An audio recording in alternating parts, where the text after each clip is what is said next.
done to invite, you know, Hold on, say that one more. Say that one more time. Portia, the shorty who be sending us stuff every day. Yeah. She wants to get on next week, but I got to do a test run with her because it didn't work. So I told her we'll just do a test run after we get off of this one. All right. Okay. Yo, Kill. One thing. What's up? You got mixtapes on Dat Piff? Yeah. That's how I got the one joint that y'all told me to go get. Yeah. Yeah, because I think I came across one of yours before, and I didn't even know. I saw the cover, and I know your cover. And yeah, because what happened was Mixcloud was like doing all these blocking it all the time, like being like, this can't be played in your country. So I was uploading mad mixtapes, and then like 2 days later, it'd be like, oh, can you play it? So I just started sending everything over to Dat Piff. Yeah, because like niggas was feeling one of the mixes you did. You did a Rick Ross or something like that. Yeah. But niggas was in the comments like, "Yo, why you can't download the shit?" And I was like, bad as fuck. Tell them. Oh, I to make it to be downloadable. I don't know none of that shit, man. You know, 1 minute. That's the thing with computers. You think you know everything, and then you like get to a wall and like you don't know nothing.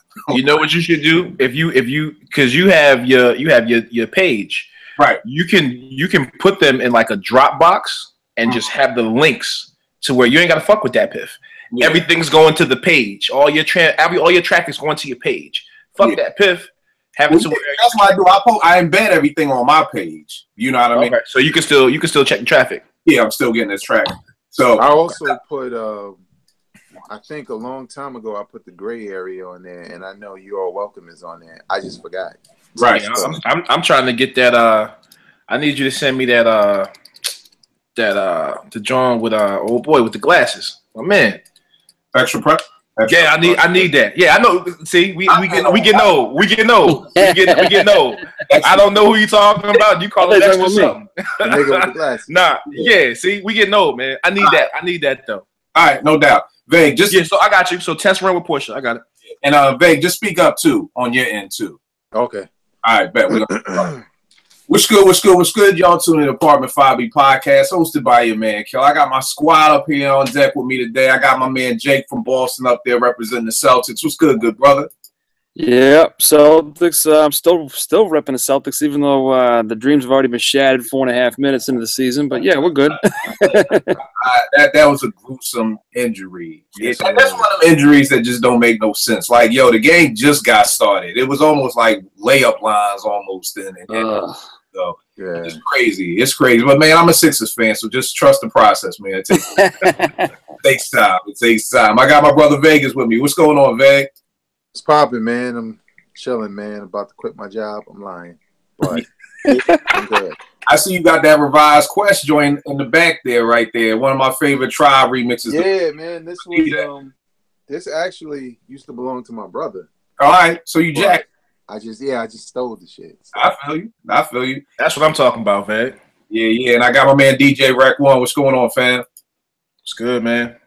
All right, well, you already know we diving right into it. For this week's joint, we talking about something that I feel like is such an intricate part of hip-hop, but a lot of times doesn't get talked about as much as other things, and that's mixtapes. And, I mean, mixtapes to me were like the beginning of hearing so much music, you know, especially in the 90s. With them Clue tapes, it was like always hearing exclusives and everything like that. It's to the point that there's some songs that when I still hear them, I still hear Clue in the background. Like I can hear it without hearing Clue in the background. Like, so we're gonna be chopping it up about the beginning, how they changed. We got mixtape winning Grammys now and just everything. So we're gonna be chopping up about some of our favorite mixtapes, the history, how we got put onto them and all that stuff. First, we're gonna dive into a little bit of just the history. I mean, I'm 43, so I can't dive too much into what was going on in the 70s. But just what I've read and heard about was just how Flash, Herc, and Bam, they would record their jams and everything like that and put those on tapes. Those were more so-called party tapes that would kind of, you know, make its way throughout the 5 boroughs. And if cats watched the Get Down, you kind of saw an imitation of that when the youngins, the Get Down brothers, that took Flash's tape and they was acting like it was his tape. So, you know, those things kind of started off of how parties and things would get around just throughout the 5 boroughs. Because if these joints are going on in the Bronx, you know, how they get into Brooklyn, how they get into Queens, how they even making it down to Jersey and Philly, you know, just through the hand-to-hand. So those are like the party tapes. Then me being from Philly, I mean, we got into mixtapes, and it was just always like DJs showing skills. Like you had Jazzy Jeff and them had mixtapes, Cash Money. I'm from Uptown Philly, which is west of Blaine and Mount area. A lot of the hip-hop from Philly, especially in the early 80s, was coming out of West Philly. That's where Will, Jeff, Schoolie D, Steady B, all them cats are from. I got my first DJ setup. I was 10. It was 1984, and me and my man, cool DJ Frank, started making mixtapes. And for us, mixtapes were just joints that was whatever 12 inches we had, whatever new joints we had, we just put on there, whatever. Remembering, I'm 10 years old. I ain't have no job. I ain't have no money to go out and buy records, anything like that. So it was literally Frank's brother Kev was a DJ, so we raid his crates and things like that. Now, mixtapes changed my life in 1992. I'm a freshman at Morgan State, and I'm on the bridge, and I hear some car blasting Stephanie Mills, Something in the Way You Make Me Feel. Now, I love that song. My pop used to always play it, but it was an a cappella version. And I'm like, yo, where's the beat? Like, what's what? And then out of nowhere, I can't remember if it was Synthetic Substitution or Impeach the President, but a breakbeat dropped, and I lost my fucking mind. I was like, yo, what is this? Yo, how is Stephanie Mills singing over Impeach the President? Like, yo, this is... It was crazy. I don't even remember who was playing it, but I think one of my peoples from New York had a school. They was like, yo, that's Ron G. And I'm like, yo, who the hell is Ron G? Ron G, the youngest in charge. Ron G, the youngest in charge. And I'm like, yo, I thought Special Ed was the youngest in charge. Ron G. So I'm like, all right. So, I mean, from that day forward, I went on a mission. And to this day, in my mom's crib in Philly, I have Timberland boxes full of mixtapes. I mean, literally every mixtape I had from the 90s, I kept. I was on a mission to get these Ron G mixtapes because I had never in my life heard something like that. So when cats bring up Mary J. Blige and how Puff was a genius, I'm like, I can't give him no genius thing, because if you knew about Ron G, then when you heard Mary singing over Real Love, it kind of made sense. It was like, okay. Now, remember, for me, Morgan is 92, Mary drops 91. So I don't know nothing about Ron G yet, you know. But then when I hear that, my New York niggas start schooling me on like, yeah, you know, Kid Capri was doing that, whatever. Then I'm like, oh, okay, so that's where Puff got that idea from. You got Jodeci, the Come and Talk to Me remix over the President. All those things are derivative from or derived from mixtapes, Ron G, Kid Capri, all that right there. So, I mean, I never forget the next weekend I went home with a Ron G tape and played it for Frank. His mind was blown, and for the rest of that weekend, we just was in the crates looking for acapellas, trying to match up, break beats, and you know, so that's what put me on to the 90s mixtape, which is for me my era. Because again, I never heard those Jeff tapes or those Cash tapes or anything like that. My introduction to mixtapes was Ron G, cats like SNS, Doo Wop, the producer Buck Wild from DITC, he was a DJ, you know, Dog Time Out of Queens, DJ Juice, a rack of DJs. So that's my history into getting on the mixtapes. Veg, you're from Brooklyn. When did you get put on the mixtapes? And who was it? What DJ was it? Ron G, Kid Capri. Those were more considered like blend tapes, because right. That Stephanie Mills joint you talking about, that joint like was universally rocked everywhere in NY. You know what I'm saying? Like even on the radio, like when the mix shows would come on, hip hop mix shows would come on, you were guaranteed to hear that blend in itself. And obviously, once one person does it, everybody's looking for a break beat and a acapella to match them together to be that dude. Like, okay, well, you heard the Stephanie Mills. Did you hear the Luther in this, or the Michael Jackson in this? But for me, I didn't know anything about the tape part of it, because I used to listen to the radio a lot when I was young, and that's kind of where I would discover, what was happening, what was new, and a lot of times, I always assumed if I heard something on the radio and I heard someone playing it in the streets, they got it from the radio. But I didn't know until probably just like you, like to the early 90s that, Ron G was was doing tapes. I'm used to hearing Ron G guest mix on the radio.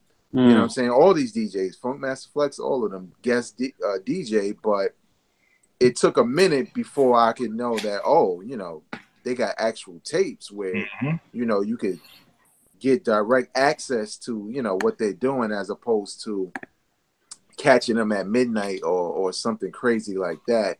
It wasn't until later where I know definitely in NY and in Brooklyn where you couldn't go anywhere where there wasn't like some African dudes selling like 100 mixtapes.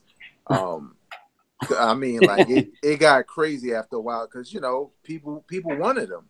So it went from a hand to hand. One dude has it to, you know, straight up, you know, shops set up in downtown Brooklyn. But yeah, Ron G and Kid Capri was my intro to mixtapes.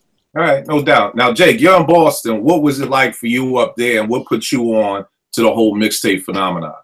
Yeah, so and there's Boston, and then I grew up like 45 minutes outside of Boston, so I mean, just hearing hip hop in general was very rare. You know, the first mixtape I can remember hearing was my boy went to a private school with a bunch of kids from the city, and they got the Doo-Wop 95 live tape, and he dubbed it at the house, and then I dubbed it off of that, and we just passed out like crazy. But that was the first time. So just to give, so for instance, like in the beginning for me, liking hip hop, I would hear stuff on the radio. If I was lucky, back then there was one station that would play stuff. That's when like Gangstar and Master Ace were in rotation, though. You know, right. Like Born to Roll was in rotation. It was on every hour. But then you would hear like some other songs that maybe B-sides or album cuts you didn't hear at the roller skating rink.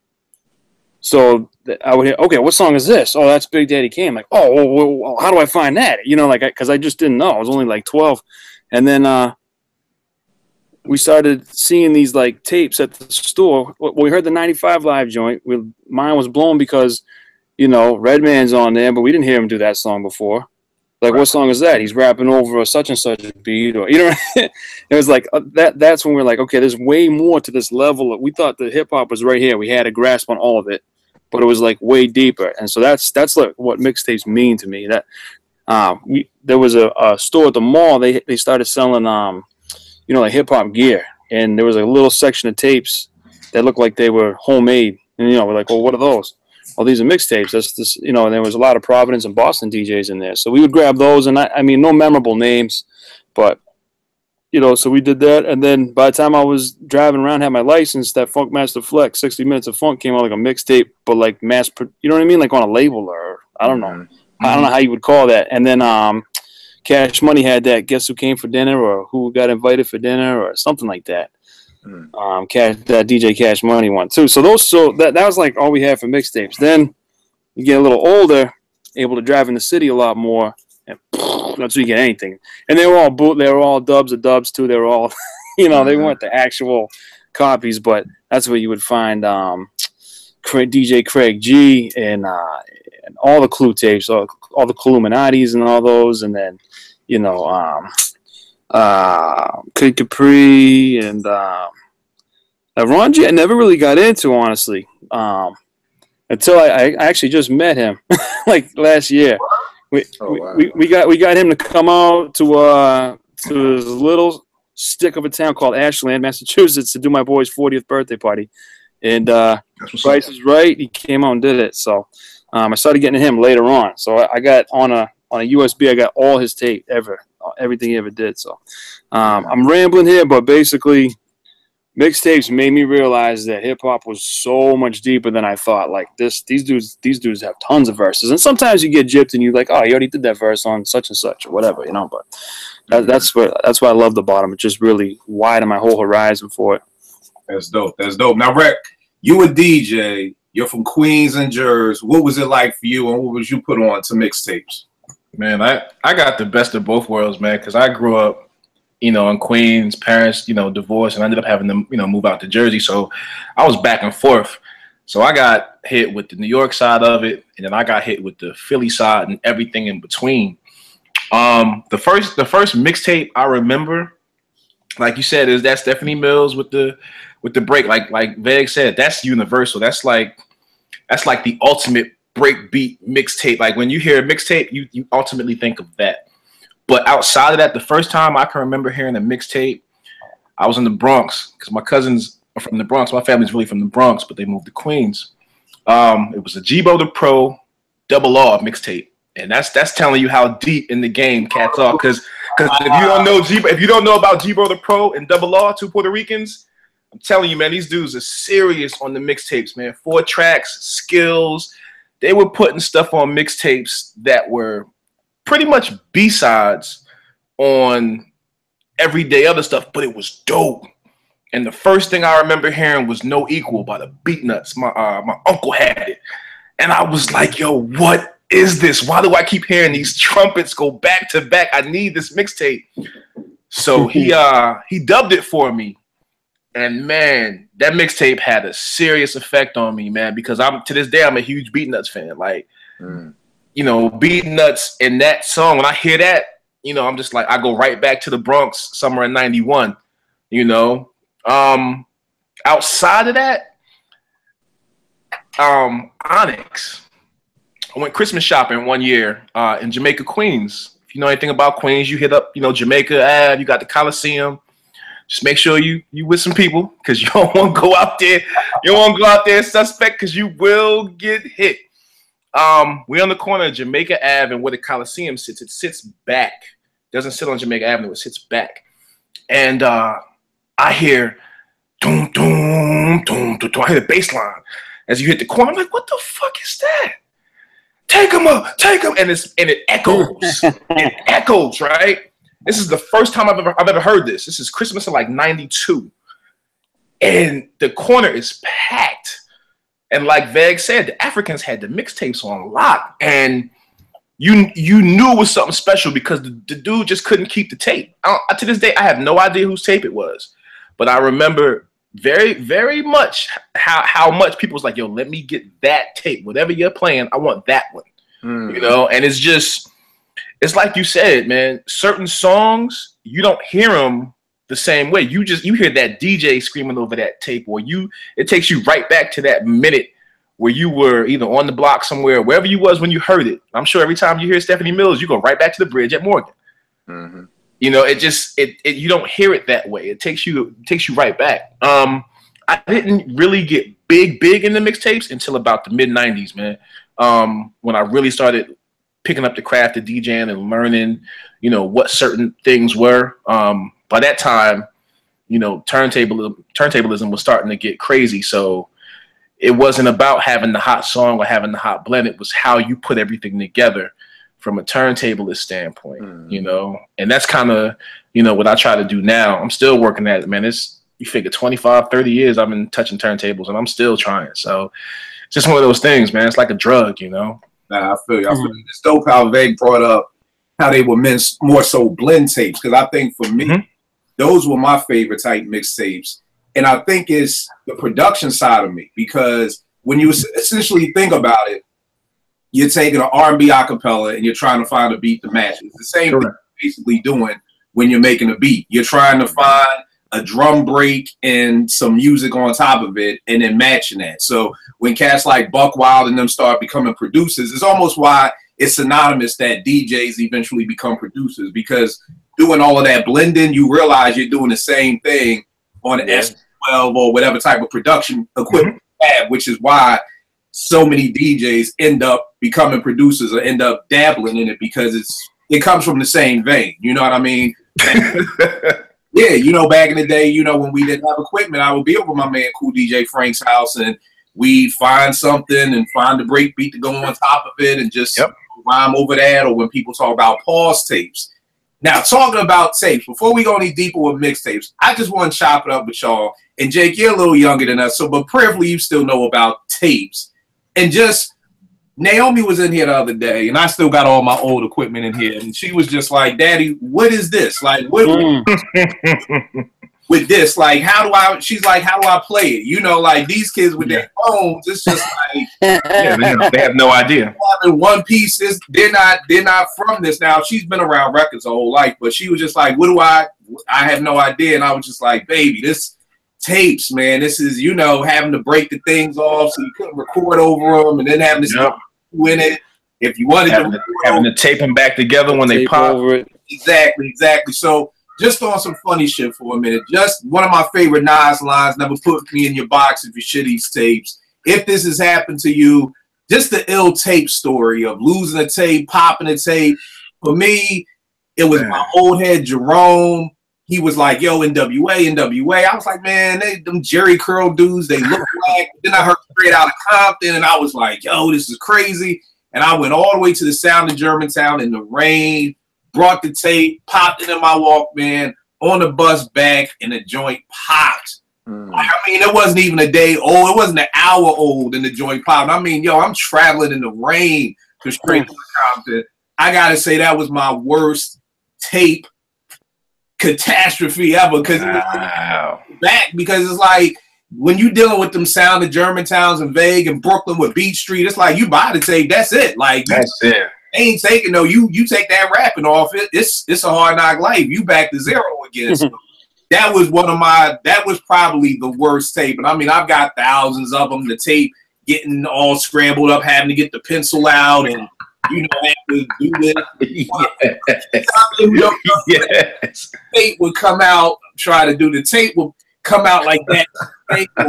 It makes the loop. Yeah, you have to get you gotta get the loop right. You gotta get the loop right. Up in there and make if you do it too fast, the loop turns into a knot. Yeah, fuck the whole thing. Like I'm trying to do it right now. I haven't done this. Oh man, you're killing me right now.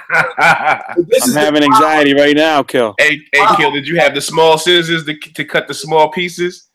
Dog, I'm talking about this generation will never understand. We were surgeons back in the day when it came to you get your scissors, you get a piece of Scotch tape, you in surgery. There was a mixtape that it took you forever to get your hands on. Like, I think I done messed this joint up. So I'm gonna go. Yeah, man, that's looking kind of curly, man. I'm starting to get nervous. You gotta like put your finger in there and giving me anxiety. Yeah, you gotta hold your finger. You gotta hold your pinky on the bottom, hold it tight, and rip it in. Jesus, man, we back. This right here, this is surgery. This is surgery. So, Vague, give me a tape massacre if you got one. I got a tape here. Oh, just sitting in stats. But I have one because when I was real young and shit, and my brother was a DJ. You know, if there was an album he was mixing or I'd hear, I'd be like, "Yo, can you make me a copy?" Like I would beg him because you know I had no money and shit. Right. And I remember he made me a copy of Public Enemy's "It Takes a Nation of Millions." And that shows you how we were as hip hop fans. I was mad young and I played that to death and only understood half of it.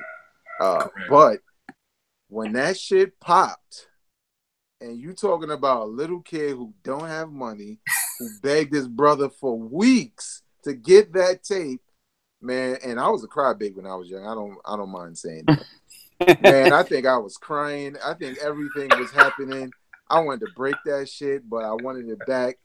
And God rest the dead, you know what I'm saying? Ill Will, my cousin Will, he was like, yo, it's not Rick. You just got to put the pencil in hand, do this and slicing shit. And I was just like, oh, like, you know what I'm saying? Like, good, thank you. But yeah, man, the way I felt though, like when that joint popped, because you know the music stopped and you're like, what the fuck? What's going on? You pull that joint out, it's like shit like pizza just everywhere. And I was just like, my God, like I'm never getting another copy. Like this is terrible. But yeah, man, that probably was my worst experience. And you know, tape owners, we got a million of them stories. You know what I'm saying? Yeah. Buying albums over and all types of shit. But yeah, that one really got to me at that point. You know what I'm saying? Yeah, it's crazy, man. This ain't a tape memory, but the funny thing is, I've always been scared of my pop. Like, still to this day, I'm scared of this dude. And like, it's like 4th to 5th grade graduation. This 84, and this dude buys me a Walkman. crazy thing is, you know, I'm listening to it, and then one day it just stops, and I'm like, oh shit, I broke it, and I just hit it because I ain't never wanted to know that I broke it. And my mom's was like, yo, where's your Walkman? I was like, yo, on the low, like, yo, that shit broke, you know, and I wanted him to know because he's gonna put my hand because I broke the Walkman. And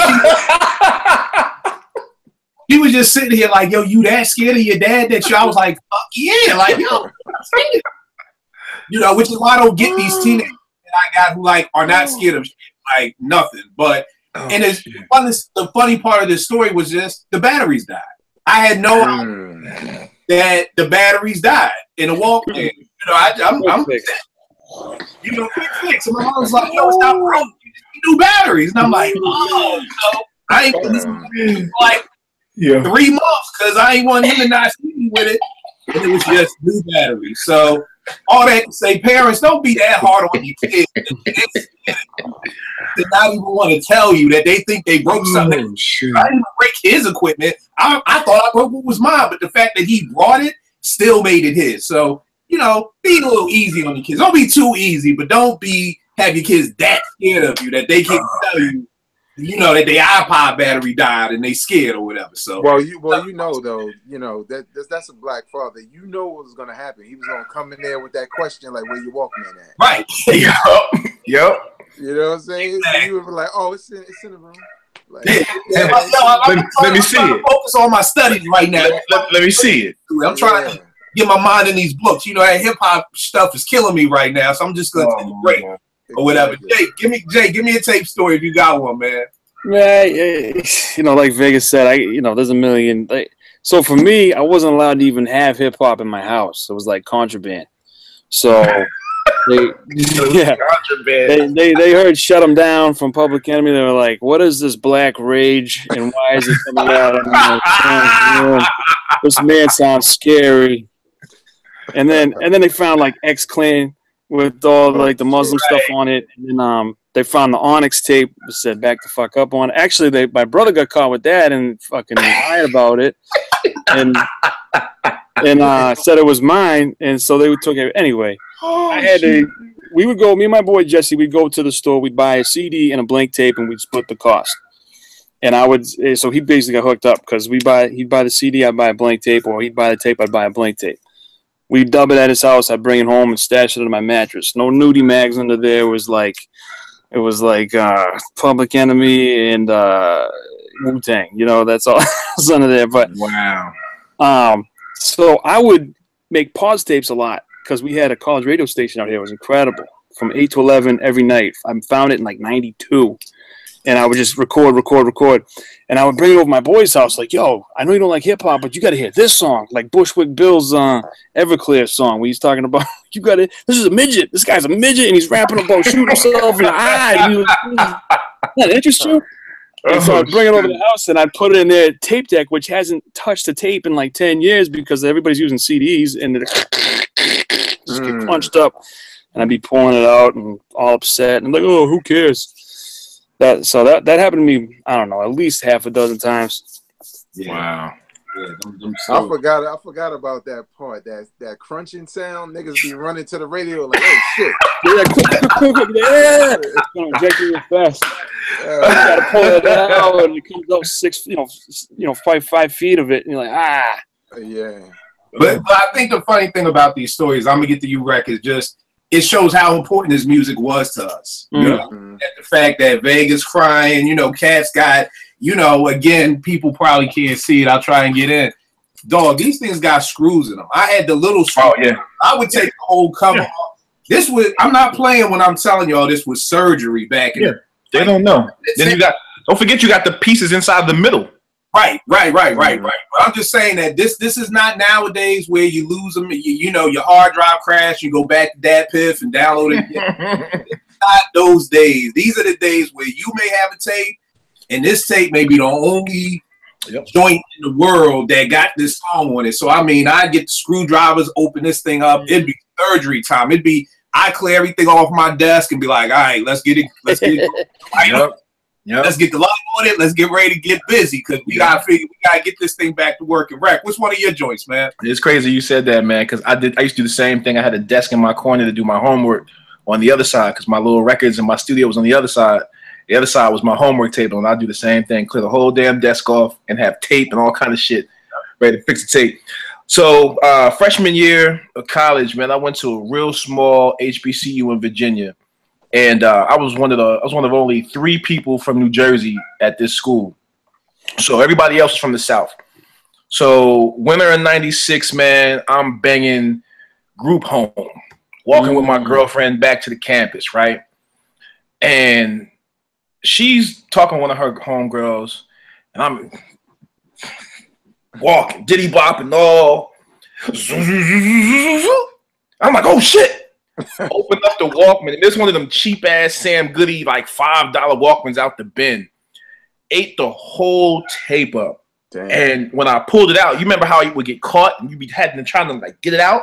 Yeah, without ripping it. Caught. Right. The whole tape was caught. And I'm real laid back, low key, outside of just doing music and doing these shows. I'm real chill. And she's like, yo, what's wrong? You know, she's straight from the country. She has no fucking idea what's going on. Yeah, exactly. She's not a hip hop head, none of that. Like, she don't know shit. And she does not understand that my whole life besides her just crumbled in my hands. And I'm mad. My whole life. Cause that group home album at that time, that and the second Roots album is all I played. Philadelphia. Yeah, that's all I played at that time. It just winter, it was dark. You remember how that's a theme for that time period. Mm-hmm. That's all I played. Yo, I didn't talk to her the whole walk back to campus. And this is about a good 2 miles. We ain't running, we walking. And she can't understand why I'm sitting here trying to pull pieces out of the Walkman, not talking. And you know, it's funny, man, because every time I hear that album now, I think about that, man. I get back into my room. My roommates, one is from Maryland, the other one's from Virginia. And they used to call me Smokey. They like, Smokey, man, what's going on, man? Why you look so mad? And I just hold the fucking tape up, and the shit is just tape everywhere.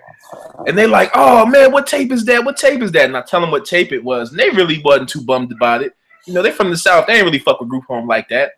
But I'm sitting in the corner just upset, unconsolable. I go and smoke a blunt. I was so upset, man. I had to go get my mind right. Roll a little liquor up. Yeah, I had to, man. It was just, but that's probably the worst time I've ever had a tape pop on me because I couldn't fix it. And I was so far from a city to where I could get that tape. I knew it was going to be weeks before I had another one. Yeah, and it's funny because when you talk about you can't, those will be the frustrating times because you spent all this time operating. It's almost like losing somebody on the operating table. It's like, you know, I'm doing all this work to make sure I can get this tape back to normal. And again, for younger cats out there, you know, like who can't relate to this, you know, there was no let me just go back to YouTube and grab it. Hell no. You know, you had a Stretch and Bobbito tape, and you wasn't, especially if you wasn't from New York or something like that, like that Stretch and Bobbito tape was gold, you know. So it literally was, that's what this music meant to us, you know, and why tapes were so important. You know what I mean? I remember when I first got I was the first one in my hood with a dual cassette recorder. Oh. Yeah, because a lot of cats, you know, only had the one tape. So you could only record off radio. You couldn't dub or anything like that. You know, dubbing tapes is huge, you know.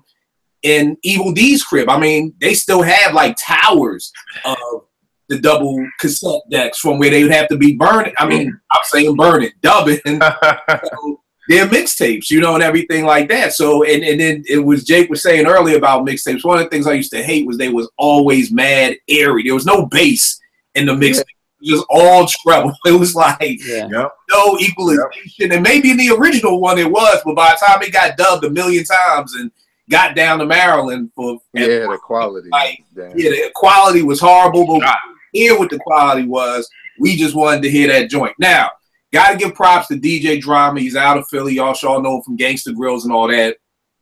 One of the things I'm not really up on is eventually, I can't remember how it went, but I guess mixtapes for me kind of eventually started to die out. The blend tape started to die out, and probably because Strictly Hip Hop. When I started hosting the show up at 88.9, because all the exclusives that I used to get from Mixtapes, now I was getting in the mail. I had the hard copy, so I had the good quality. So I think that's where I kind of fell off. So I was saying Drama because I was reading this thing that he did on Mixtapes, and he was saying that with Mixtapes, you got pre-50 and then post-50 mixtapes. And that's when Mixtapes kind of went into a different lane, and it went from blend tapes. It went from just exclusives like Clue. That's kind of what Clue was known for, was having exclusives. And it went into where the mixtape took the place of your demo. And he says that's like from 2003 to 2007. And again, want to give props to Drama. That these are his words. It's his. I'm not trying to put it off his mind. Drama said that kind of changed the game, because them mixtapes took the place of your demo. Nobody wanted to say, "Oh, here's my demo." It was like, "Well, what's up with the mixtape?" So y'all, they tell me, number one, do you agree with that? And then number two, kind of like where that shifting.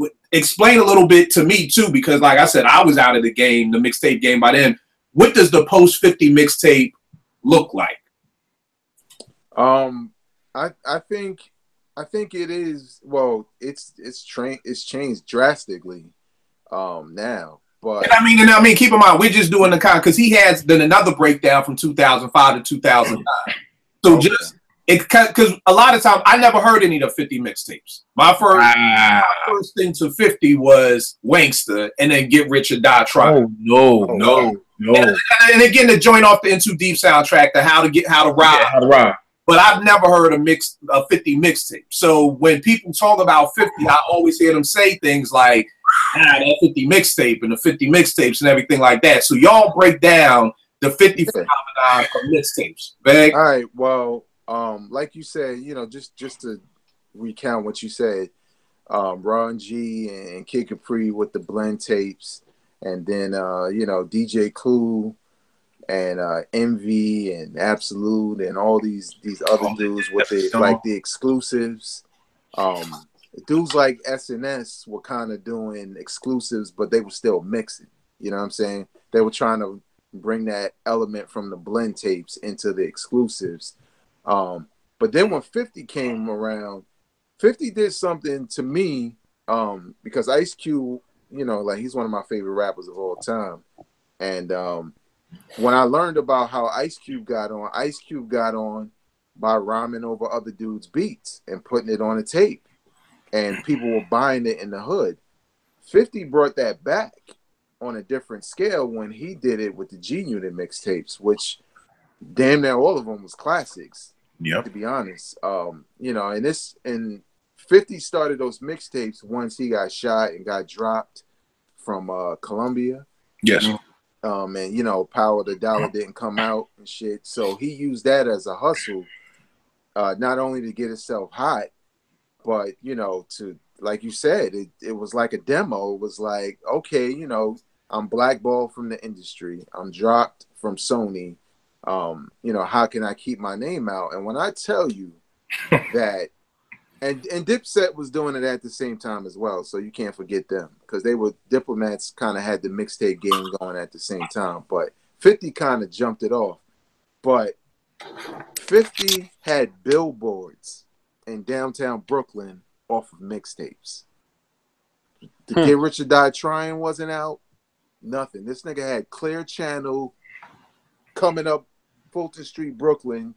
You see The Future is 50 on the mixtape. I remember I came back from Morgan and I saw that fucking sign, and I was sitting there like, yo, I've never seen a mixtape on a bill. Like, that shit was crazy to me. You know what I'm saying? But he was so hot, like on Hot 97, and I think Power 105 was around by then. That's all they played, joints off of there. And 50, what he was doing was he was taking, unlike Ice Cube, who was just rhyming over people's beats, he was taking hits and making songs, basically remixing it for G-Unit. Yeah. And in a lot of cases, them shits were hot, and there were a lot of people who were upset at it. But once he did that, and Dipset, you had Dipset doing it at the same time, and both, factions were kind of blowing up you know, with their deals and everything, then everybody looked at that as, yo, you know, I make a mixtape. You know, everybody was rhyming over people's shit. And because remember, that was like taboo. That's why Ice Cube made the Jacket for Beats. Right. Because it was like this big taboo thing. But 50 made that shit where it was like, it wasn't. It was like, he didn't give a fuck if it was R&B. Sometimes you could tell they didn't even try. You know what I'm saying? With the hooks, they would just make some shit, but people were loving it. So 50 kind of changed that whole thing because, again, these mixtapes are so successful. He got billboards, he got all this airplay. Then he signs with Aftermath. He makes all this money, blows up big, and everybody looks at it like that's the blueprint. You know what I'm saying? So that's kind of how that joint went down. All right, now Jake, we saw earlier offline about the Lil Wayne thing. Can you talk a little bit about the Wayne tapes and everything? Yeah, so I mean, so full disclosure, I used to hate Lil Wayne. I was like, this dude sucks, man. This is the worst. And in fact, all the whole Cash Money Records thing, I was like, ugh, you know. And then then like Little John came out, and I was like, oh, give me that Cash Money shit. Actually, I like that. But no, so I cut here, and these cats were like, oh, did you hear the dedication? I'm like, nah, I didn't hear. Like, what? You got to hear? I'm like, I don't like Lil Wayne. Like, you're gonna like Lil Wayne. You're gonna like Lil Wayne if you hear this. So this dude was like, get Dedication 3.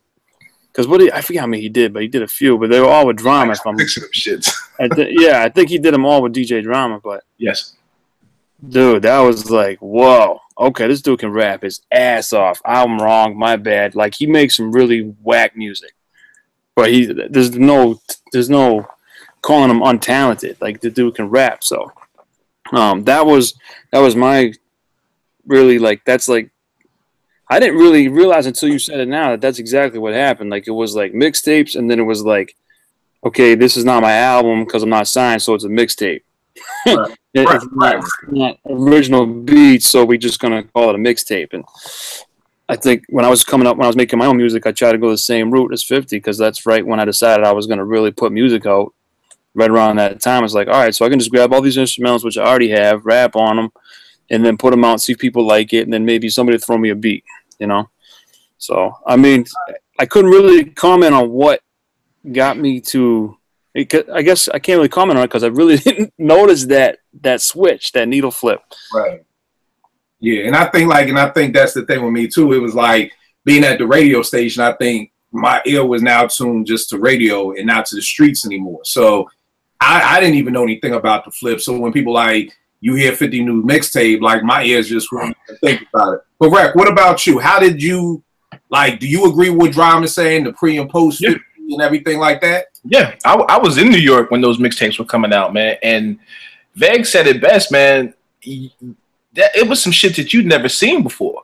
It was like frenzy. 2 years ago, the dude couldn't get fucking Apple, and now all of a sudden this dude's booking shows purely off of mixtapes.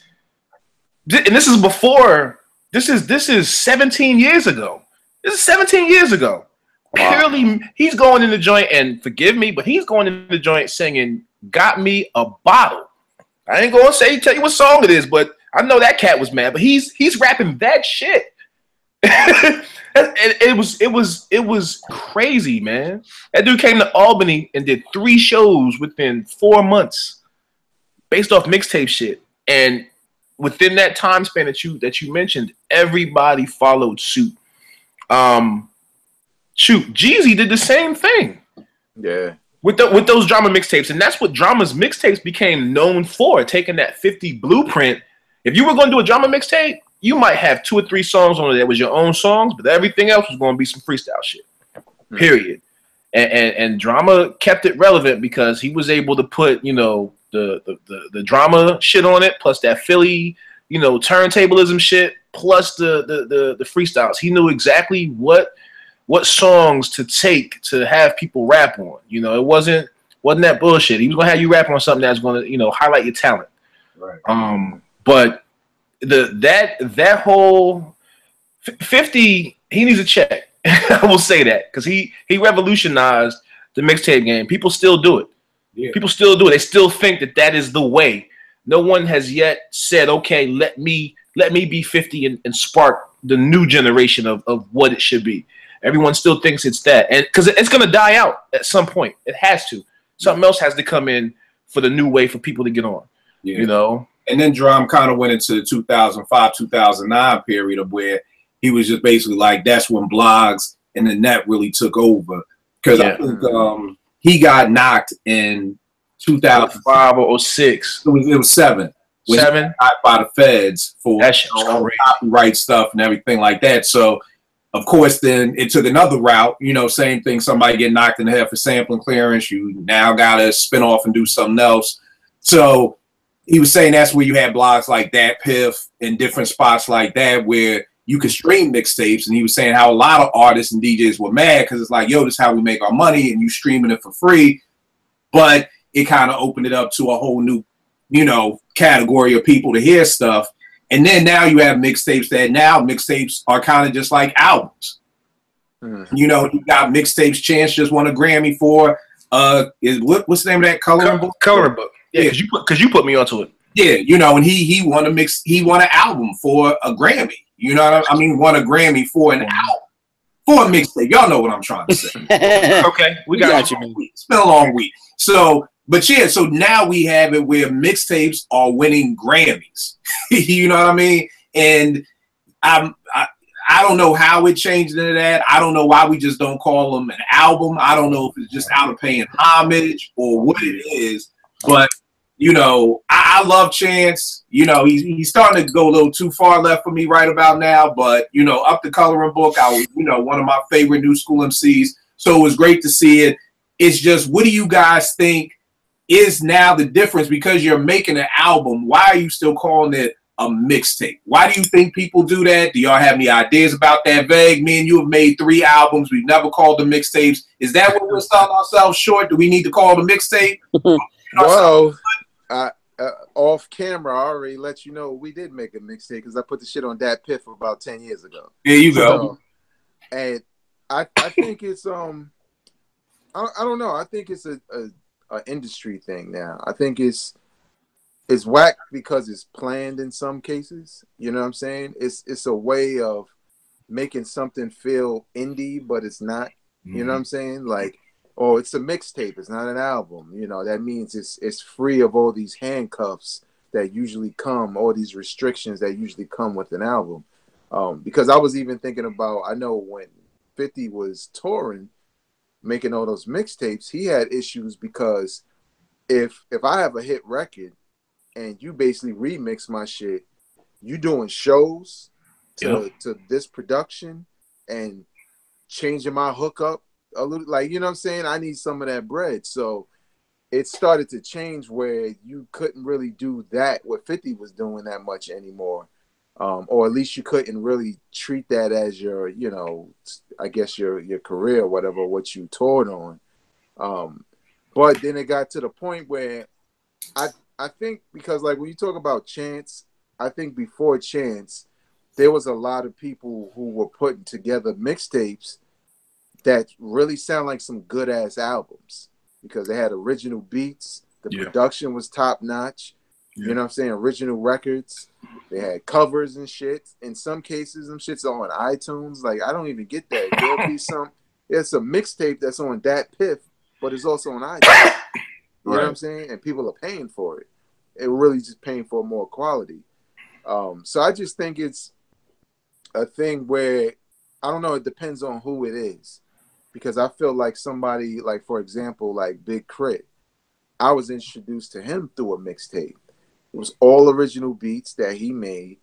I thought it was an album, but I found out it was a mixtape.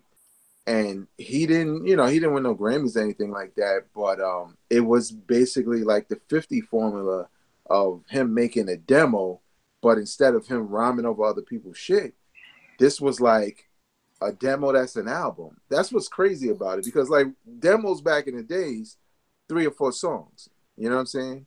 Original beats, original songs, hooks, sample size. But now it got to the point, like with Chance and everybody else, where the mixtape is a fucking album. Like, you know what I'm saying? It's basically an album that's free. So I don't know where things change, but I know the industry is way more involved to the point where that wasn't a mixtape by chance. The minute I heard it, this was a Kanye West produced album for the most part. I mean, as far as overseeing, not production. Right. But I don't know. I don't think it's going to change anything though, because I'm on Dat Piff all the time, and now it's a mixture of things. Right. Like with Royce, he puts out mixtapes. He's rhyming over other people's beats, but then there's a lot of original material there, so it's kind of all over the place. Right. And I think the thing too is that it probably brings a little more hoopla into as far as producers getting paid, because I understand with the cats from Justice League about payment for coloring book. Because I guess if you're an MC and you're trying to make a mixtape now, you essentially have to be ready to bank that thing. You know what I mean? Mm-hmm. You're asking for beats from big name producers, but you have no budget, you have no label. So I don't know if it's an agreement behind closed doors, like, yo, once this joint blows, then I'll hit you or whatever. But if you're Justice League, who's A-list producers, with Rick Ross and all of that, and now you're doing these beats for Chance, and now he's winning a Grammy, and you ain't got payment for it yet, because I'm just seeing more and more big name producers who I looked up to talking about, I'm seeing more memes about, producers ain't eating now, you know what I mean? The rappers are getting all the money, and it's almost a flip from where it used to be, because it used to be the producers did all the eating, the rappers weren't getting any money. Like the rappers are getting all the money, and the producers ain't eating. And I was one time Vegas Gangstar took us out to Dave and Buster's out here from EA, took all the DJs and everything out, and I never forget, Guru said something that made sense. He was like, the ill thing is Primo can go produce for anybody he wants. He could do his thing. With me, I got to get permission from my label to go out and be a guest on somebody's shit, and your label can deny you. There was a time, and then we're doing a track with Young Z from the Outs and Lauryn Hill, when Lauryn was the biggest thing in the world, like Killing Me Softly, Fuji Lauryn Hill. And Sony was like, nah, we don't want Lauryn with this Young Z dude, even though he was just on the biggest selling album, The Score, and Sony shut that shit down. So Guru was just saying how it's not a fair industry, because Preem can go out and make all the money he wants on the side, but I can't. You know what I mean? And let's keep it funky. It's not like Guru was that MC who everybody wanted a guest verse from anyway. You know what I mean? So yeah, so I guess it's making the industry switch too, because it's great for the MC, because the MC can drop this free mixtape and then tour off of that. Whereas now the producer has nothing. It's kind of like just to get your name out there. But what about you, Jake? What do you think about the whole new phenomenon, and why do you think they just don't call it an album instead of a mixtape? Because it basically is an album. Yeah, so that's what I was gonna say. Like, first of all, like that winning a Grammy, I think says more about the Grammys than it says about the album. Mm-hmm. You know what I mean? I feel like the Grammys are just kind of hopping on like that's the hot dude. That's the dude. He's in a Twitter commercial. We should use him. You know what I mean? That's my opinion. I'm a conspiracy theorist. So, good point. The other thing is, mixtape presumes that the album's coming. Mm. So let's say I'm an unsigned artist, which I am and was, and I'm putting out an album. Nobody gives a shit. You know what I mean? But if I put out a mixtape, that's like, okay, so there's something else coming. Maybe when it comes, it'll be this and this and this. And that's kind of how I looked at it. So I feel like if you call it a mixtape, then it means like some more is coming. But if you're already signed to a decent label, and I don't know much about Chance's situation as far as, is he signed? Is he, I don't know. No, that's the whole thing with Chance. Like, yo, he's not signed. Like, I think that's why he's this big phenomenon, because he has Apple commercials, he has Kit Kat commercials, he's at the ESPYs performing, he's doing all these things. He's the first independent artist to ever be on Saturday Night Live. He's been on Saturday Night Live twice. So I think that's the phenomenon of Chance, is that he's doing all this, without labels. Labels are offering him money. He doesn't want it. Why would you? Because you've already gotten what the label could probably give you as far as promotion and everything else. I mean, got an Apple and a Kit Kat commercial. What I need a label for? Yeah. So. Well, that's just working for him. I mean, that's incredible. Because I remember Mr. Kick Push tried to do that too, and I don't know where he went. What's his name? Who's the character that Jay-Z was going to sign in, and he was like, nah, I'm just going to do my own thing. Lupe Fiasco. Lupe, yeah. You know, it's, nah, I'm going to do my, yeah, okay, that's cool. But, I mean, that's true, because labels are just going to say, oh, you're hot, let me zap into your electricity real quick and take some juice off of you. You don't really need them. And, you know, Rec was saying earlier, there needs to be a new blueprint, and I believe it happened with Soulja Boy. That like hurt my feelings as an MC when this dude got signed off of YouTube and MySpace. You know what I mean? Yeah. I mean, because I was like all about skills. Like I'll out rap anybody. That's my thing. I'll kill you in a battle. I'll rap. You know, I'm a ferocious MC. I'm a skillionaire. You know, like that. Doesn't matter. Nobody cares because you can make this. You know, you got no clicks on YouTube. Yo, it's funny you bring that up because I think is it Collie Park or whatever the producer whoever brought out Collio Park. Yeah, I remember seeing a joint with him and he said something like in front of his face like, "Yo, your shit corny, but I know that's what the young people want." You know what I mean? So it's not even like, "Yo, I think you're dope." It's like, "No, you're whack as hell, but you'll make." However, you know what I mean? So it's funny how Jake was talking about skills and it ain't about that no more. It's just people having the foresight to just say. And to this day, that Soulja Boy explaining them breaking into the house may be the funniest video I've ever seen. Now he assassinated 50 people. Still got to be one of the funniest things to this day. Rec, what about you, man? Why do you think that we're calling them or they're tagged mixtapes? Because I think everything Veg just said, and this is the reason why I love having y'all on the show, man. I appreciate y'all so much because y'all give me ideas that I didn't think of. Veg being with the whole indie thing. Jay coming with his perspective, especially with the Grammys. So what do you think is your take on why they still calling them mixtapes? I hold the DJs accountable, man. My question is, if it's a mixtape, where the fuck is the DJ? Where's the mix? Exactly. Where the fuck is the mix? It is a seamless. Yeah, it's not a tape. Yeah. It is a seamless mix of music. There is no DJ, with the exception of maybe a Future mixtape here or there, but Esco, I don't really consider him a DJ. That nigga stands back there and dances and does all kind of shit. But he's a downloader. The funny thing too with that Rec is that you bring that up, and it is no disrespect against the boy because no disrespect. No, not against that. I'm thinking of another because I want to get to our top 5 and shout out some cats. But even with Clue, I never heard a Clue tape where he was actually where anything got blended. When there was ever a scratch, it was like here's a song, and it would stop. Clue echoing for another 8 seconds, another song. Like there was no mixing. So when you talk about how where's the DJ, it's like even when we had a DJ, there was some DJs who did not even DJ, and then the whole nother show. It's the R. Kelly syndrome. It got overlooked because the shit he was playing was shit that nobody had ever heard, and people was losing their fucking mind. They gave it. It was like, well, fuck it, he ain't doing nothing over it. I can at least listen to the shit. You know what I'm saying? But with this whole mixtape phenomenon, like, okay, if that's the case, where's the DJ? You lock drama up for some shit that he's trying to do to, push the envelope. I don't want to say the culture because that shit, motherfuckers keep screaming the culture. That's like you saying you woke, but people keep trying to push the envelope to make it better, and you take that ability from them, and then you say, okay, we'll give it back to you, but under these constraints. man, fuck that. I don't agree. I don't agree with it. When somebody tells me, yo, here's my mixtape, I don't even take it. I'm like, all right, man, whatever. I don't listen to it. Because if you come to me and say, yo, here's some music that I did, I'll respect that. But you've already labeled just shit. You like, yo, here's my mixtape. Man, okay, whatever, dude. I got it. Thank you. It's too, fam. That's the DJ in you. That's the DJ. It is. It's a point of disrespect. It's almost like, being like, yo, here's my mixtape to a DJ, and it's like there's no DJ, there's no skills behind it. You know what I mean? But we're also living in a time when with Serato, everybody's a DJ.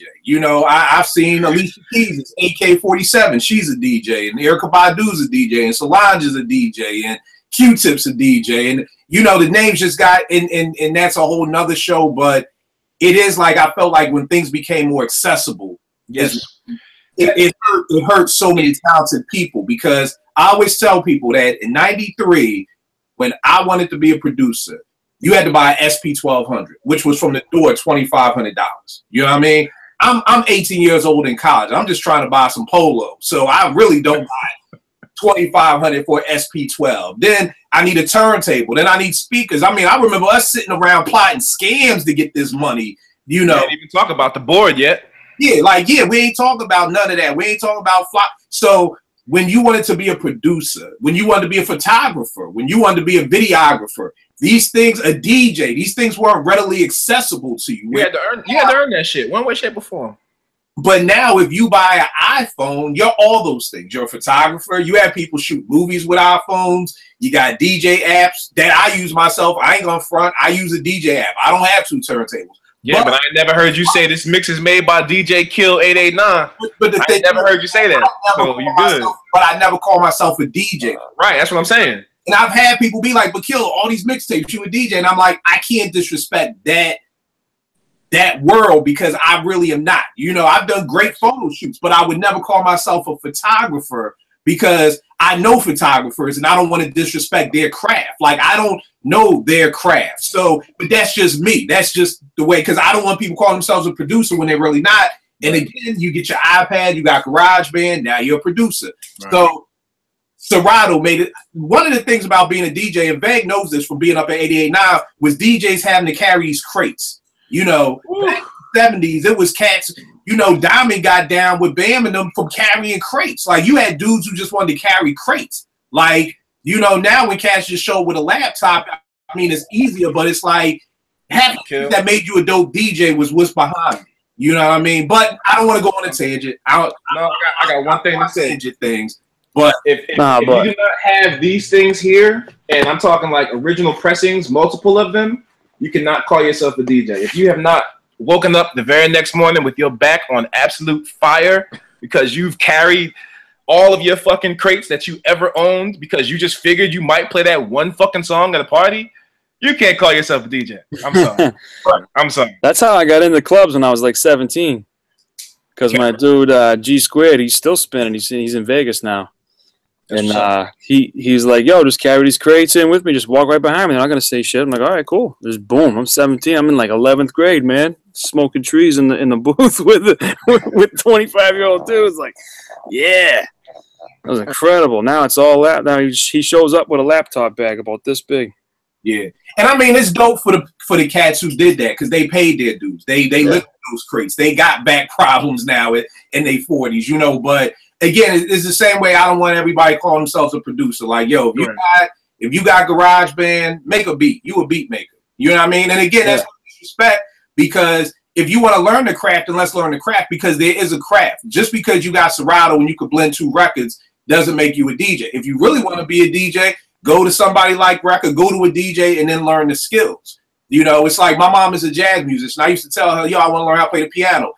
I didn't really want to learn how to play the piano. I wanted to learn how to play a specific song. And she's like, nah, you got to learn the skills, you know? And it's like, now you're able to bypass that. You're now able to bypass the skills and just be able to do. So that's my rant. But let's do this.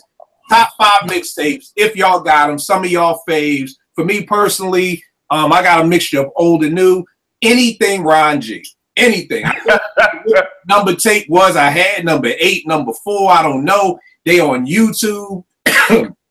Excuse me. Anything Ron G. Some of my favorite blends. This dude had the Phil Collins Feel It in the Air under Check the Rhyme, which was crazy. That shit was so dope. He had the Sexual Healing Marvin Gaye Over the Bridge Is Over, which was crazy. He had the Man in the Mirror, a song I hate by Michael Jackson. I hate that song. You know, which made me love the song because it was over BDP's The Bread. He had Gregory Abbott, Shake You Down over like Synthetic Substitution. He had Human Nature by Michael Jackson over South Bronx. He had You Are My Lady, you know what I mean, by my dude over Nobody Beats the Biz. You know what I mean? Ron G joints. I mean, like, that was crazy. I got Jada's Green Lantern joint. The Champ is There. That joint is bonkers. Jada just, and that's what I love about mixtapes because I feel like it gives a lot of great MCs the chance to just beat them. It gives them a chance to not have to think of a radio record. It gives them a chance to beat them and not have to formulate anything. I'm gonna just spit. DJ SNS, Niggas Ain't Nice. classic tape because he came off dissing people. He was like, yo, all them DJs out there that all they guys exclusives and they can't mix, yo. Yep.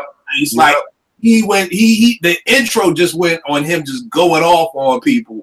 And I just always loved SNS Energy. You talked about it, Rec, with Onyx. The first time I heard "This Is How We Walk in New York" by Onyx, this tape, and it was the same thing. And to this day, when I hear it, SNS drops it, says, "This is the way we walk uptown." I mean, to this day, uptown. It's not part of the song, but I heard that SNS tape so much that it was there. Like Jake said, Doo-Wop 95, one at 95 Live, one of the greatest mixtapes. Yes. Q-Tip, Busta, Rampage, Fat Joe, MOP, Guru, Wu-Tang, Ill and Out, Scratch, all rhyming over there. And the next one I got is Beans with Green Lantern, Public Enemy #1. Yeah, I got that one. Beans on a whole nother. I don't know if this was I know, you know what? The tape sets off with them talking about him getting locked up for attempted murder. And this dude said something to the extent of, yo, how they gonna disrespect my aim? Like, dead. Like, there's no attempted murder with me.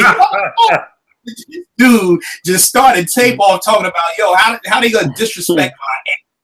Like, I don't attempt to murder people. I either murder you or I don't. And then he just went to town on that album. And which one is that one, Kill? Because I wasn't on Beans mixtapes back then. Public Enemy #1. I'll send it to you. Yeah. We got that's another thing we gotta do too. This dude said, "I'm built for the truck, but I look good in a coupe.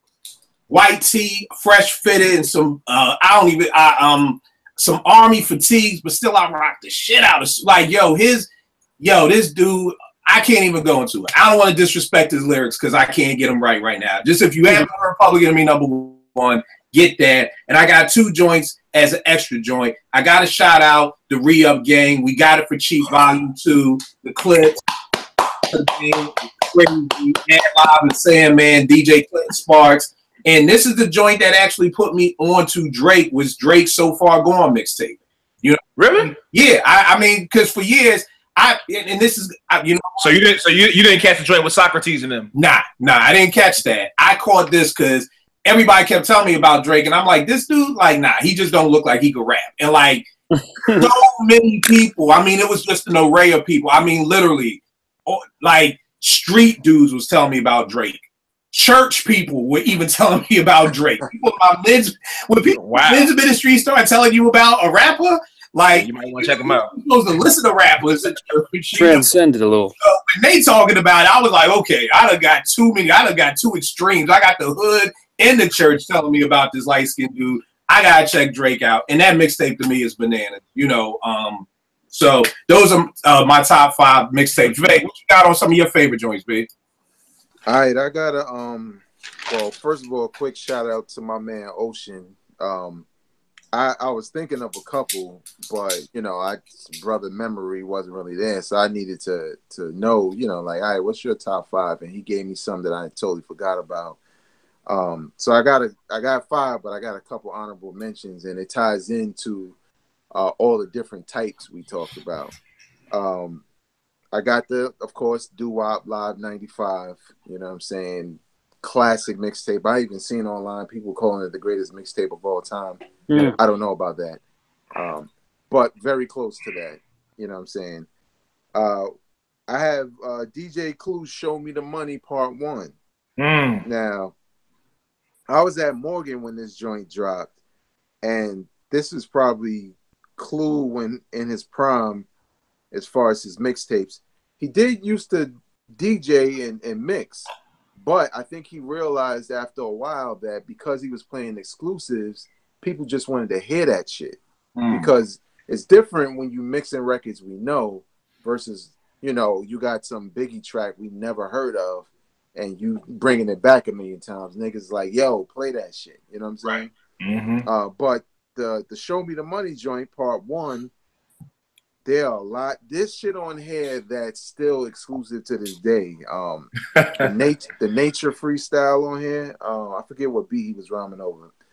Hypnotize was on here before the song came out. This is where Big was mad at DJ Clue for playing this shit because for one, this is 96. Big is still alive. Yep. And Hypnotize ain't out yet as a single. For damn sure don't have a video out.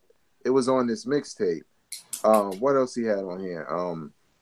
A cat that was a throwback to me, the dude Genovese. Y'all remember him? Oh, yeah. Y'all remember that dude? Vaguely. Like, I remember the name vaguely. I was listening to this today, like, oh shit. Like I forgot about that cat. He was nice. What else was on here? The Locks kind of got they start on these Clue mixtapes. Well was on here. You know what I'm saying? That kind of introduced me to the Locks. What else was on here? Buckshot, Follow My Lead. Component Oriego, T-O-N-Y. What else was on here? Something else was on here that was real exclusive. Large Professor and Nas, 1-on-1. 1+1, I mean. That was dope. Tragedy and Iman Thug, Illuminati. Yeah, I know that's like, say no more. That's like if you want an old head to get in his bag. Yeah. Joints where it's kind of like, yo, this mumble rap shit. You hear this dangerous ass music I'm playing? And there was now this particular freestyle on here, Jay-Z featuring Source Money, Dead or Alive Part 2. The reason why that stood out to me at that time and especially now was because Tupac had just died not too long ago. And we had already, before Machiavelli really dropped, or I think it did, you know, that was the first time we heard him naming Jay-Z also. This record was loosely about Tupac, but Jay-Z didn't want it out. But Clue was on his exclusive shit. He put it out because the thing is, niggas want to see you whether you dead or alive. And I was like, damn, that's kind of fucking cold. This nigga just died. Like, you know what I'm saying?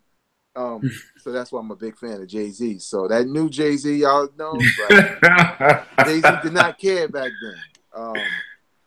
But yeah, like Crew was on here, Rampage, a couple of people. So that Clue tape was dope. Something more new and was Elzai's Elmatic. I did not want to hear that joint when I first heard about it because I'm like, how can you do Elmatic over?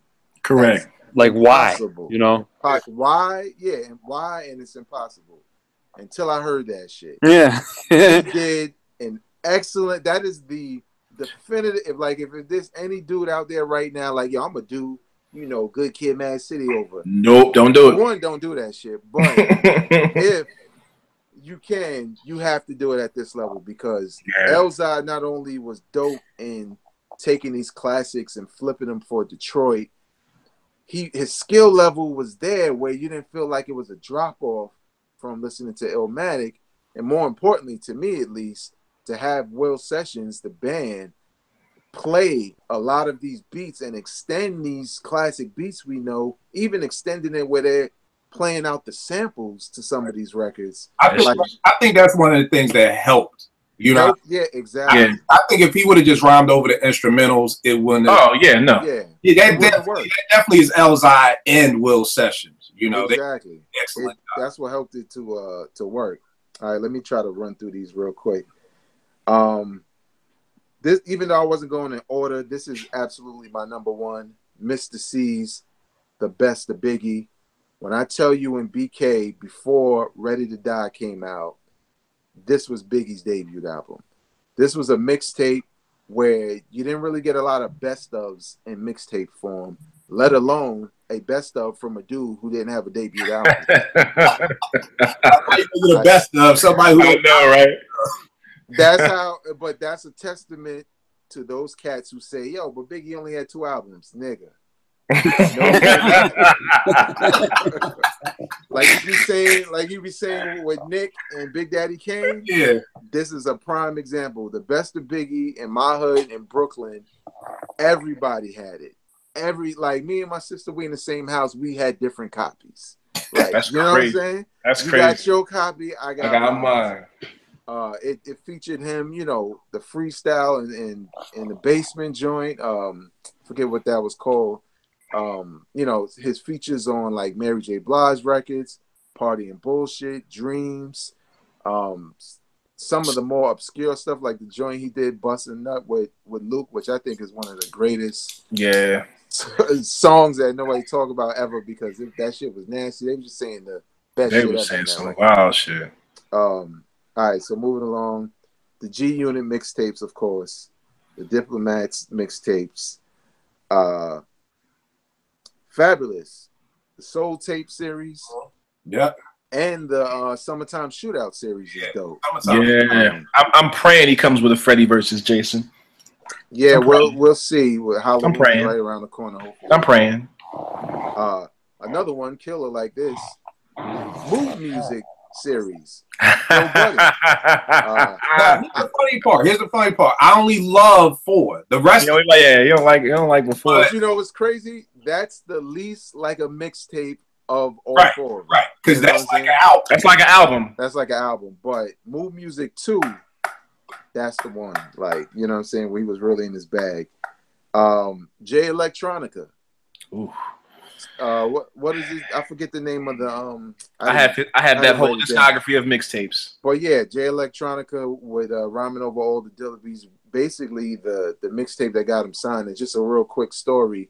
I learned about Jay Electronica through a Mos Def concert that I went to in Carnegie Hall years ago, because I went there. You know, we went there to see Mos Def. He was with Robert Glasper before Robert Glasper blew up. And he did this show where he really didn't do much of his music. He was doing other people's music. And he was like, yeah, I got this ill verse from this dude called Jay Electronica and shit. And he did the Eternal Sunshine joint. He basically recited it. That shit told me in my seat, okay, I got to go find this, because here's Mos Def performing an unknown dude's record in Carnegie Hall. You know what I'm saying? Nevertheless. And the last 3 are just because they're old school. Kid Capri's 52 Beats, which is Kid Capri 52 break beats that he mixed. Look it up. It's one of the greatest mixtapes of all time. And honestly, I forgot about it until my man Ocean mentioned it. When you go and look, and especially when you look at the track listing, maybe Kill, when you hear something, you'll be like, shit, I got that. You know what I'm saying? Ron G is on part 2. And lastly, Brucey B's mixtape from 1990, which is one of those tapes that, along with Ron G, they look at it as the shit that started it all for mixtapes. So. My man, Brucey B. Yeah. Man, when he used to come on, you hear Brucey B mixtape, everything stopped, yo. I remember that shit as a young kid. Niggas was like, yo, Brucey B, yo, put that shit in. For real. Jake, what's some of yours, man? What you got? So I'm surprised nobody mentioned it, man. But me being the lyricist is the Tony Touch 50 MCs. Mm-hmm. That was all of a sudden you got verses from cats I never heard of, and you know, you could read, oh, who's this? Okay, I like this person. Okay, I like this person. You know, you could tell the theme for me was always trying to learn more. It wasn't around me. I had to go find it. So if I could get this, now I got 50 other rappers I might not have heard of. The first one and the second one of that. The second one featured Crumb Snatcher, which is a dude from Massachusetts. So that was big for like, whoa, Boston rapper besides LOG and besides RSO, you know, because they're pretty much the only ones. Oh, Crumb is a beast. Oh, he's crazy. He just kept getting locked up at the worst times, man. He's got arguably the best verse on Moment of Truth, which is arguably the best album from Gang Starr. It's like, man, it's crazy. Anyhow, Doo-Wop 95 Lives, probably my number 1, then 50 MCs. Then I got really into mashup mixtapes, which I didn't really get to talk about too much tonight. I didn't really get into it, but Green Lantern put up this thing called New York State of Mind, and it was a Beastie Boys mashup. So it was Beastie Boys rhymes over ill beats, like Mobb Deep beats, you know, like tough stuff. And then there was did you guys ever hear that Blue Eyes versus meets Bed-Stuy or versus Bed-Stuy? And it was Biggie. Somebody sampled Sinatra tracks and made put remix Biggie joints over these Sinatra beats. It's dope. Matching up. Yeah. It's called Blue Eyes meets Bed-Stuy or Bed-Stuy versus Blue Eyes or something like that. And I tried to find it today just so I could actually reference it. I'll tell you, all I came up with was a strange cat's name, man. I'm like, yo, this isn't even a DJ. This is it. I don't know if you can see that. Oh, yeah. Nah, not really. That's time Blue Eyes. Yeah, that was incredible. That was like a mashup thing. And then Danger Mouse made the Gray album. Bizarre. Beatles' White Album with Jay-Z's Black Album. So the music from the White Album with the lyrics from the Black Album. It was like I got really into that stuff. So that's sort of like where I'm at with mixtapes, my top. All right, no doubt. Rec, what you got, brother? Man, so mine are gonna be more just kind of regional. DJ Juice, man, aka Ju Ice out of Trenton. Yeah, first time I realized that you could use a 4-track and make mixtapes. Hold up. You know what's funny? SNS was dissing them too. When you gotta use a mix board to make Yeah. Hey, but that was some of the most beautiful shit coming out of speakers though. Can't front. No. It was dope. It was dope. Niggas ain't nice if you need a mix board. Yeah. I mean, but Juice didn't necessarily need it, but he used it as a tool. Right. One in particular, him and DJ Bomb Bomb is a reggae DJ out of Trenton. Number 22. They basically take all the hot reggae, because back then, man, reggae and hip hop, that shit was all one. It wasn't, you didn't go to a party and not hear reggae, and if you did, somebody was gonna get fucked up. Number 22 came out in about 92. It's about 24 tracks strong, and it's dope, man. You can find it easily online. I ain't gonna tell you where to go get it. Go find it. If you know how to look for it, you can find it. DJ Clue for President. I really was not a big Clue head, but this one stuck with me, man. Summer of '98. I heard that shit coming out of a fucking 7-Eleven. And I heard that Jay-Z mixed a freestyle, and I was like, all right, I'm gonna go find this. And it was a dope mixtape, man. It had let me see, I got the Onyx joint, Shut 'Em Down was on there. Black Rob, Can I Live? Way before Black Rob even put out an album. This is when Black Rob, people kind of heard who he was, but had no clue who he was. The locks were all over this mixtape. Noriega had a dope freestyle with Imam Thug and a bunch of other cats. Cameron dropped a 357 on there. If you know anything about Summer '98, Cameron was all over it. 357, Pull It, him, McGruff, that whole crew. DMX had to stop being greedy joint on there before the album dropped. So it was just a dope mixtape. It had a solid mix of everything. All the Bad Boy mixtapes. Period. Them shits was fucking crazy. For those that don't know, Bad Boy was the dope shit back in the day, and they had mixtapes, and them shits had some of the craziest songs ever on those mixtapes. You can find those easily. I'm gonna go with some local guys, man, that definitely have some influence on me. DJ B out of Philly and DJ J-Ski out of Jersey, man. In '96, they made a mixtape called Jersey Delph Volume 1. They basically took skills that back then cats just didn't have on East Coast and made a mixtape, and it is dope. Period. It's 2 turntablists on the mixtape, and it's not too heavy into just like scratching and cutting. It's just right. And my last one is going to be Double R and G-Bo the Pro, number 14. All right, no doubt. Dope mixtape. Yo, Kill, real quick. What's good, man? You know. Yo, hold tight. Are you about to tell us a story of how Doo-Wop didn't really DJ? And he got, Nah. I'm not here for nothing, bro. Steph Lover from the Bounce Squad was DJing for real? I don't need that. I hope not. Steph Lover get all the shine. Nah, but you could tell mixtapes is some old shit because niggas got numbers and shit. This nigga like Daddy Wop number 16 and 75. It's like, god damn, he had 75 of them shits. Like, I mean, but think about it. With the foundation mixes, what's next to him? A fucking number. Yeah, exactly. And that's why it's like sometimes you gotta be real specific. You got y'all like DJ Clue, Summertime. Y'all very specific. It's like Ron G, I could say any of them, but with some DJs you gotta be like, nah, number 15, not 14. Yeah. Gotta be 15 because exactly. You gotta be specific. But yo, want to give a shout out to the DJs that like Breakfast did. Doo-Wop and the Bounce Squad was huge for me. I mean, these cats would set off every mixtape with rhymes. And they Lord Tariq used to be in the Bounce Squad. It was a girl in there. I forgot. Steph Lover. It was a dude named Snagglepuss. Snagglepuss was a beast. Oh, and it's gonna sound crazy, but he was like, "Where do you go?" I hated that nigga. She used to kill. It was a gimmick. It was cool. Yeah, it was a gimmick, but it was like, I'd be like, I just want to hear Snagglepuss's rhymes. I just want to hear Snagglepuss. But Craig G and SNS, Buck Wild, Dog Time with some crazy blends. Kid Capri, DJ Clue, Tony Touch, Evil D is on the mix. Come on, kick it. Ooh. Some of the DJs, DJ Drama, Green Lantern, Who Kid, DJ Screw out of Houston, K Slay and Don Cannon. Some of the DJs. I know I missed out. Yeah, I'm leaving out a million. It's no disrespect. Blame the head, not the heart. But it just is what it is. My book of the week, as you can see, I'm rocking the low. We got this right here. Oh yeah, Low I need that. I need that.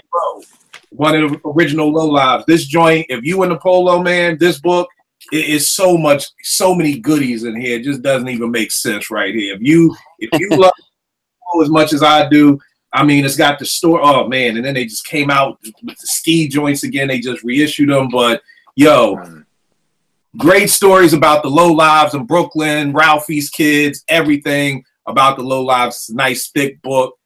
If you're into it, definitely cop it. Rec, give them all your information, bro. Oh man, so Twitter is at DJ Rec1 and the IG is Worldwide Rec1. The foundation will be back up this week. I'll be dropping another mix for that, but it's going to be on a totally new site. So I'll put that out probably on my Twitter feed. All right, no doubt. Jake, give me all your information where they can get a fresh cut at, man. Yeah. Well, you can check out my website for the barbershop is thechopshop508.com. And then my personal website is jakecutsfresh.com. You can find me off of that. You can find all my social stuff. But I also want to just drop now. I just started my own podcast about the barber life. I actually started it by accident. I was using this new app called Anchor where you can do it's like Twitter but for sound bites. And then I did this rant, and then it's like, you want to make this a podcast? And I was like, sure. And they emailed me a half hour later. Okay, you can find it on iTunes podcast. That's what's up. Okay, so I had to. So it's called #BarberLife, and I plan on contributing to that. I want to do once a week. We'll see. They're 5 to 10 minutes right now, and we'll see what happens with guests and things like that. But yeah, so I'm kind of excited, man. All right, that's what's up. Thank you. All your stuff, bro. Yo, you can follow me on social media at Vegas World INC. That being Twitter, Instagram, Snapchat. Even though it's not on my phone, shit taking my battery. But you can check out my podcast, Hip Hop Now Podcast. It's available on everything, but the hub is SoundCloud.com/Hip Hop Now Podcast. All right, that's what's up. You already know it is with me, Kill889 on Twitter and IG. We'll make beats for food. Also, because Jake shouted out that Funk Flex joint that I forgot about, one of my favorite joints on there was the Buckshot joint, where Buckshot was rhyming over I Ain't No Joke, and then he was rhyming over the Salt and Pepper Get On Up joint, which was crazy. Man, that turned into a song, didn't it? I want to say it was like a song. I mean, they shot a video for it. You know what I mean? That was crazy. And then also, and I want to say my man Roots OG this with his Milk Crate segment of Strictly Hip Hop, where they play the original sample and then played who used it. But you had my man out of Philly, Soul Man. Of course, this ain't an original joint, but we had those mixtapes, and I want to give them some shine. Where you had cats like Soul Man, Fusion out of Baltimore. God, names are failing me right now, but cats who would have all the original samples and everything like that on mixtapes like that. So, this was the type of episode, like I said, we all learning from each other. I'm sure everybody up here named tapes that the other hadn't heard or forgot about. So all y'all, half of these joints are still out there. Just taking the day to kind of thumb through some Ron G on YouTube, check them out, see what we talking about, see why we were so hype about them, see why, we know the numbers and everything is so specific and everything like that, because these definitely mixtapes and now mixed CDs or whatever definitely played a huge part in our upcoming in hip hop. And I think probably one of the main reasons was because they were able to put a collection of songs together that you wanted, which is now something that's easily done, but wasn't as easy in the 80s to just, you had to listen to the whole album for the most part. It was very hard to have to say, okay, I want this EPMD song and this, You know, and that's why I do my best of mixes, you know, because you could just have everything in one sitting. But it is what it is, y'all. Appreciate y'all, man. I'll check y'all next week. Peace. Yo,